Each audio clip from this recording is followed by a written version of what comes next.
Super Saravana ஸ்டோர்ஸ்ல December 16 இருந்து ஜனவரி 15 வரைக்கும் ஒவ்வொரு பிரான்ச்லயும் ஒரு கஸ்டமருக்கு ₹1,00,000 மதிப்புள்ள தங்க நகை பண்டிகை பரிசு. GT Holidays, South India's #1 travel brand. You know you are special when you're with GT Holidays. 1998 படிக்க போயிருக்கார். அவர் பேரு சஜீத் அக்ரம். இந்த துப்பாக்கி சூட்டுக்கு காரணமானவர். சஜீத் அக்ரம் ஆஸ்திரேலிய பிரஜையே இல்லை.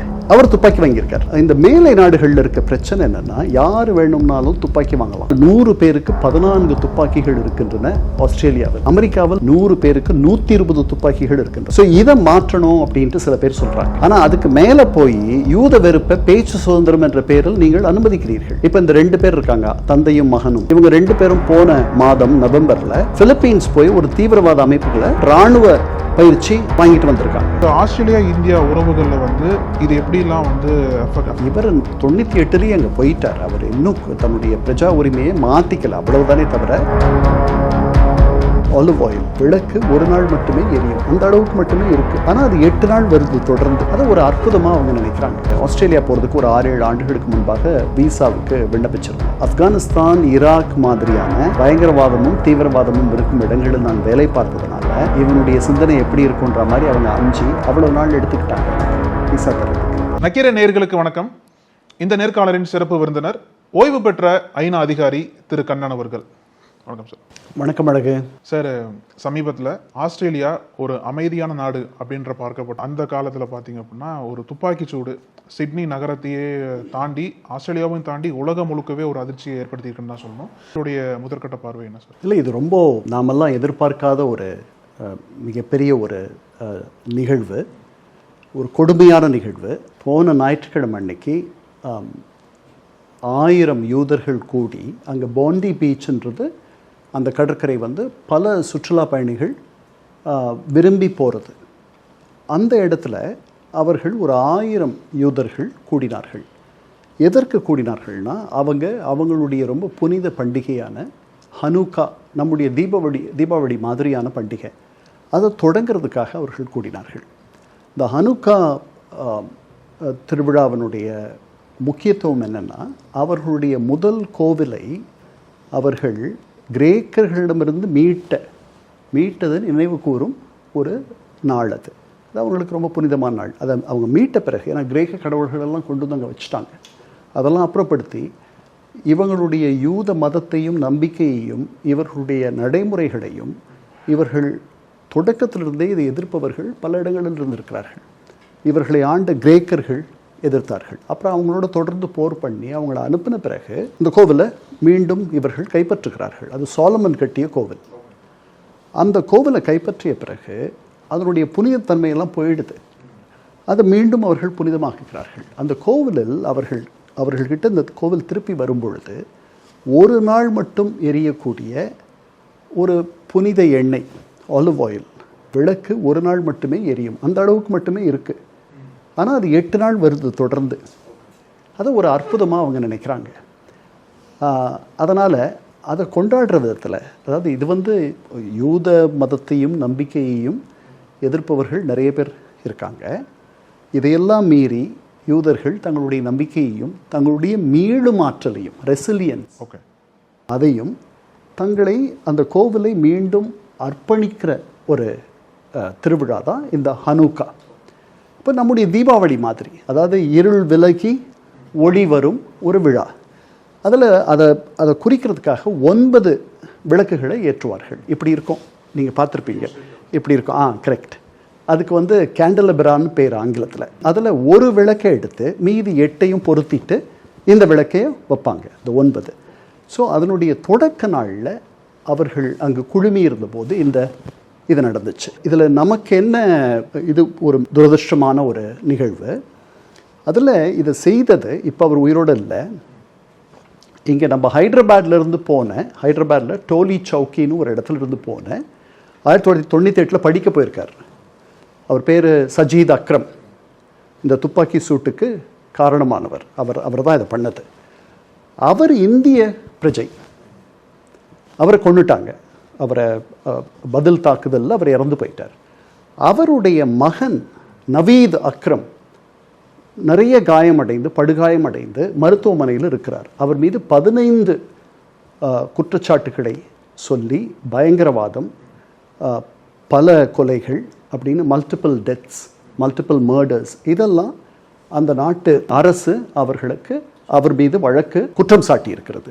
இது ஒரு பக்கம். ஆஸ்திரேலியா ஒரு அமைதியான நாடு. அந்த நாடு வந்து நம்ம நாடு மாதிரி ஒரு 2.5 மடங்கு பெரிய நாடு பூகோள ரீதியாக. ஆனால் அங்கே இருக்கிற மக்கள் தமிழ்நாட்டில் இருக்க மக்களை விட ரொம்ப குறைவானவர்கள். 2.8 கோடி பேர் தான் இருக்காங்க. அதாவது 2,80,00,000 பேர் தான் இருக்காங்க. அதில் யூதர்கள் 1,14,000 பேர் தான். அதனால் அவங்க ரொம்ப சொற்பம். அங்கே நிறைய குடியேறிகள், இமிக்ரன்ஸ், இந்தியர்கள், இலங்கை தமிழர்கள், பல நாடுகளிலிருந்து, ஆஸ்திரேலியா இவ்வளோ பெரிய நாடாக இருக்கிறதுனாலையும் ஒரு அமைதியான ஒரு நாடாக இருக்கிறதுனாலையும் பல பேர் குடியேறி வருகிறார்கள். நியூசிலாண்டிலிருந்து, பக்கத்தில் இருக்க நியூசிலாண்டிலிருந்து வருபவர்கள் இருக்கிறார்கள். மலேசியாவில் இருக்கக்கூடிய தமிழர்கள் பலர் ஆஸ்திரேலியாவை தங்களுடைய மறு தாயகமாக கொண்டிருக்கிறார்கள். அப்படிப்பட்ட ஒரு இடம். அந்த இடத்துல இப்படி ஒரு அசம்பாவிதம் நடந்துருச்சு. இதுக்கு முன்னாடி இந்த மாதிரி நடந்திருக்கான்னா, ஒரு பள்ளி வாசலில் இந்த மாதிரி ஒரு பெரிய தாக்குதல் நடத்தி பல பேர் மடிந்து விட்டார்கள். அது இதுக்கு நேர் எதிரான தாக்குதல். இந்த தாக்குதலில் இருக்கக்கூடிய ரொம்ப மனசை நெகிழ வைக்கிற ஒரு நிகழ்ச்சி என்னன்னா, ஒரு சிரியன் அவர் அந்த துப்பாக்கி ஏந்திட்டு இருந்த இவர்களை வந்து பிடிச்சு அவர் தான் அந்த சஜீத் அக்ரம், அது வந்து இவ்வளவு பெரிய ஒரு உன்னத மனசு அவருக்கு எப்படி வந்திருக்கும்? அதனால் ஒரு நம்பிக்கை என்பது காப்பாற்றி அந்த சிரியன் மாதிரியும் சில பேரை உருவாக்குகிறது. அவர்கள் அதிகமாக அவர்களுடைய எண்ணிக்கை பெருமளவில் இருக்கும் பொழுது உலகத்தில் ஒரு இணக்கமான சூழல் இருக்கும்.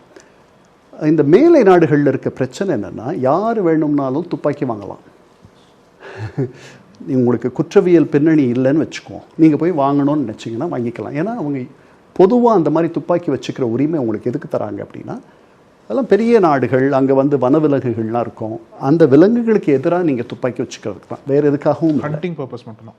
ஆமாம். ஆனால் அது உங்களுக்கு இந்த பள்ளிவாசல் தாக்குதல் நடந்ததுக்கு பிறகு வேற ஒரு இடத்துலையும் டஸ்மானியாலையும் ஒரு பெரிய தாக்குதல் நடந்துச்சு. இந்த 2 தாக்குதலுக்கு பிறகு இந்த துப்பாக்கி வாங்குகிற விதிகள்லாம் பெரிய கெடுபடி ஆயிடுச்சு. அப்புறம் ஆட்டோமேட்டிக், செமி ஆட்டோமேட்டிக் வெப்பன்ஸ் நீங்கள் வாங்க முடியாது. தொடர்ந்து சுடுற மாதிரி இருக்கிறதுக்கு பேர் தான் ஆட்டோமேட்டிக் வெப்பன்.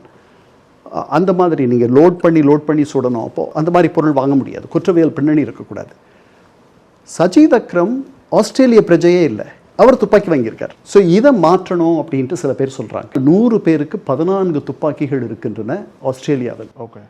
நம்ம ஊர்லலாம் ஒரு துப்பாக்கிக்கு நீங்கள் உரிமம் வாங்குறதுன்றது நீங்கள் மறந்துடலாம், அது மிகப்பெரிய கடினமான காரியம். ஆமாம். அங்கே அப்படி கிடையாது. நீங்கள் போய் எல்லாம் சரியாக இருக்கும் பட்சத்தில் நீங்கள் வாங்கிட்டு வந்து வச்சுக்கலாம் வீட்டில். அமெரிக்காவில் 100 பேருக்கு 120 துப்பாக்கிகள் இருக்கின்றது. அங்கே அடிப்படை உரிமை, இட்ஸ் ஃபண்டமெண்டல் ரைட். உங்கள் பேச்சு சுதந்திரம் மாதிரி, எழுத்து சுதந்திரம் மாதிரி, நீங்கள் கேரியிங் ஃபயர் ஆர்ம்ஸ் உங்களுடைய அடிப்படை உரிமை அது. அதனால் அதை நெருக்கம், எவ்வளவோ துர்ச்சம்பவங்கள் நடந்த பிறகும் கூட அவர்களால் ஒரு முடிவுக்கு வர முடியல அது தொடர்பாக. அதனால் எல்லாருக்கிட்டையும் துப்பாக்கி இருக்குது. 120 துப்பாக்கிகள் 100 பேருக்கு இருக்குன்னா பாருங்களேன். செர்பியா, மாண்டனீக்ரோ, யூகோஸ்லாவியாவிலிருந்து பிரிஞ்ச நாடுகள், அதில் ஒவ்வொரு நாட்டுக்கும் 100 பேரில் 39 பேர் துப்பாக்கி வச்சுருக்காங்க. இங்கே சவுதி அரேபியாவுக்கு பக்கத்தில் இருக்க யெமன், அங்கே போர் நடந்துட்டுருக்கு. அங்கே 100 பேருக்கு 52 துப்பாக்கிகள் இருக்கின்றன. ஸோ நமக்கு நம்ம நாடு எவ்வளவோ தேவையில்லை. இப்போ அந்த கெடுபிடிகள் வரும். இப்போது ஆன்டைசெமிட்டிசம்னா யூத வெறுப்பு. உண்மையில் யூதர்கள் மட்டுமே செமைட்ஸ் கிடையாது, அரபுகளும் செமைட்ஸ் தான். ஆனால் 2ஆம் உலக போருக்கு பிறகு ஆன்டைசெமிட்டிசம் என்று சொல்வது யூதர்களை மட்டுமே குறிக்கும் ஒரு சொல்லாக மாறிடுச்சு.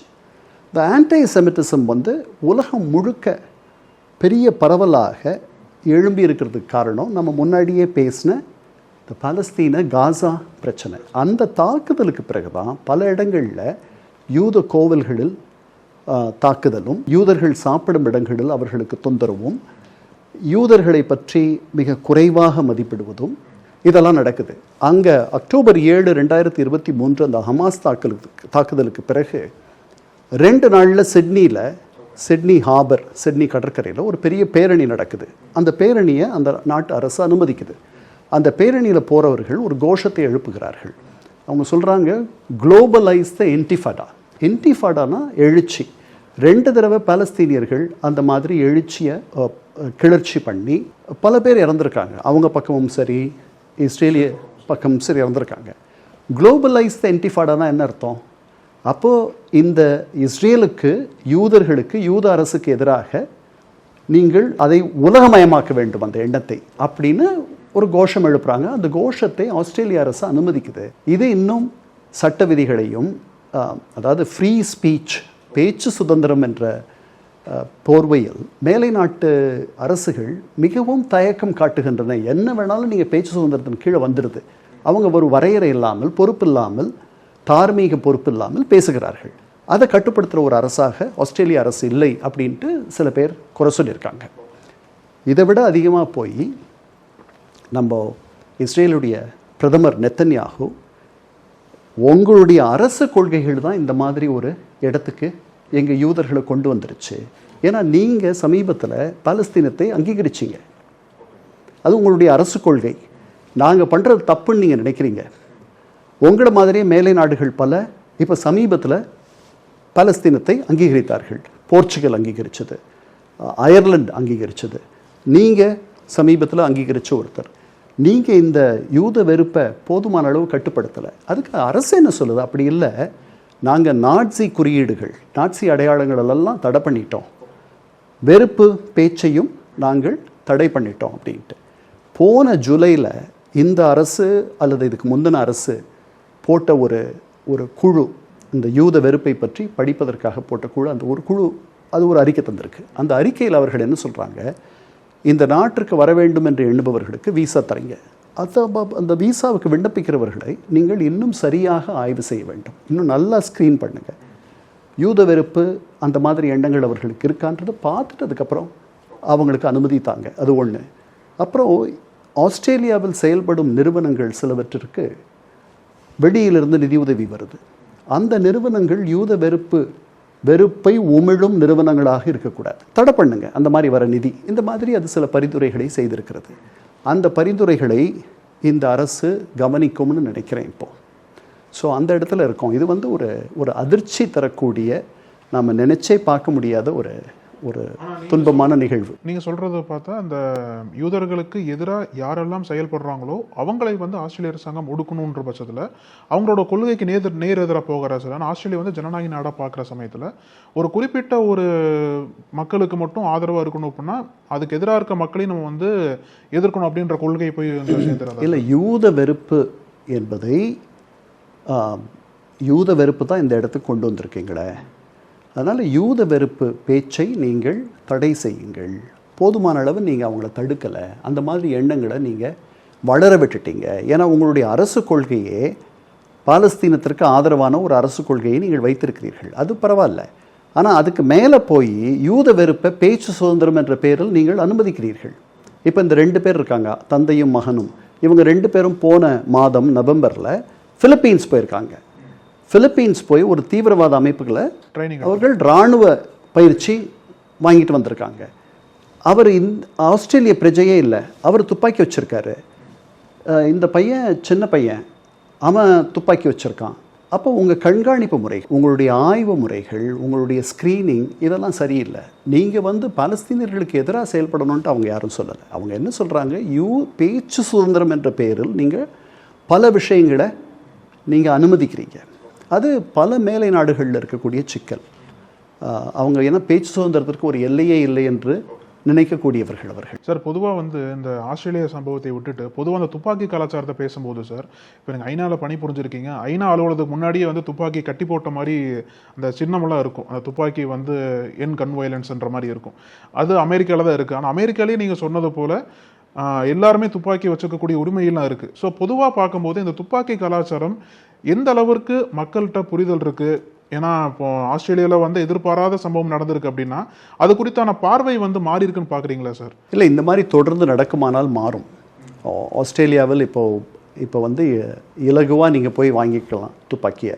அதெல்லாம் அந்த அளவுக்கு இனிமேல் முடியாத போயிடும். இனிமேல் யார் அந்த நாட்டுக்கு குடியேறி வருகிறார்கள் என்பதை அவர்கள் அந்த அரசு இன்னும் அதிகமாக கவனிக்கும். நான் ஆஸ்திரேலியா போகிறதுக்கு ஒரு 6-7 ஆண்டுகளுக்கு முன்பாக விசாவுக்கு விண்ணப்பிச்சிருந்தேன். இப்போ விண்ணப்பிச்சிருக்கும் போது எனக்கும் குடும்பத்தாருக்கும் அவர்களுக்கெல்லாம் கரெக்டாக வந்துருச்சு, விசா சரியான தருணத்தில் வந்துருச்சு. எனக்கு வரலை, நான் போக முடியல. எனக்கு அவங்க புறப்பட்டு போன பிறகு தான் எனக்கு வந்துச்சு, என்னால் போக முடியல. ஏன்னா நான் அப்போ ஐநாவில் வேலை பார்த்துட்டு இருந்தேன். நான் ஆப்கானிஸ்தான், ஈராக் மாதிரியான பயங்கரவாதமும் தீவிரவாதமும் இருக்கும் இடங்களில் நான் வேலை பார்த்ததுனால ஐநாவில் வேலை பார்த்தன்றது அவங்களுக்கு பெருசாக தெரியல.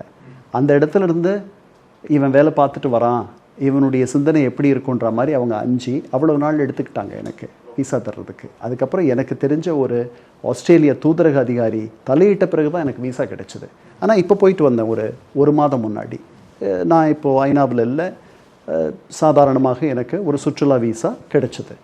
அதனால் அவர்களால் இது அவர்களை இப்போது இன்னும் விழிப்போடு செயல்பட வைக்கும். இது ஒரு பெரிய துன்பமான ஒரு நிகழ்வு தான்.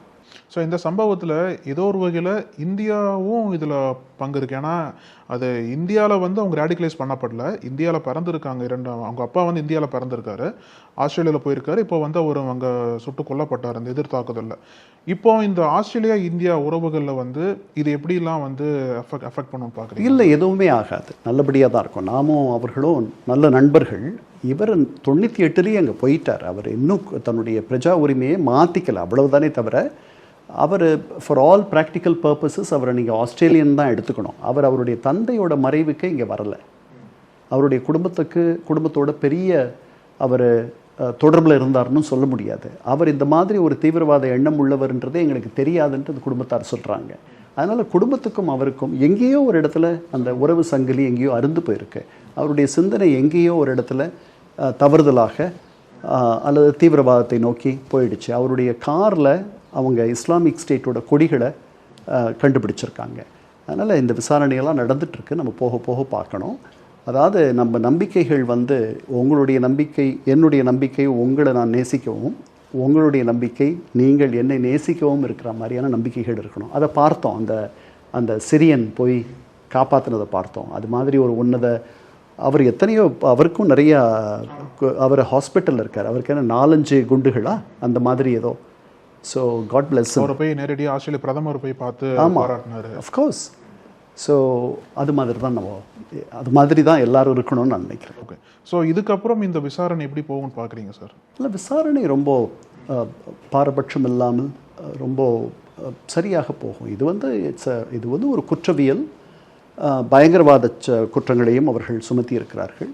அந்த 2வது துப்பாக்கி சூட்டை நடத்திய அந்த மகன், ஆமாம் மகன், அவர் மருத்துவமனையிலிருந்து வெளியே வந்த பிறகு அவரிடமிருந்து நம்ம நிறைய தெரிஞ்சிக்க முடியும்னு நான் நம்புகிறேன். அப்படித்தான் அவர்களுடைய காவல்துறையினரும் மற்றவர்களும் நினைப்பாங்க. ரைட் சார், ரொம்ப நன்றி சார் உங்களுக்கு கருத்துக்களுக்கும் நேரத்துக்கும். நக்கீரன் டிவிக்கு சப்ஸ்கிரைப் செய்யுங்கள். உங்கள் ஆதரவே எங்கள் பலம். ஆசிரியர்களுக்கு நண்பனாகவும் மாணவர்களுக்கு ஆசானாகவும் திகழும் தேர்வு வழிகாட்டி. ஒவ்வொரு பாடத்திற்கும் அனுபவமிக்க ஆசிரியர்களின் துல்லியமான தெளிவான விடைகள். CNC இருக்கு, தேர்வு பயம் எதற்கு? இது தீரன் பப்ளிஷிங் ஹவுஸ் விற்பனை வெளியீடு.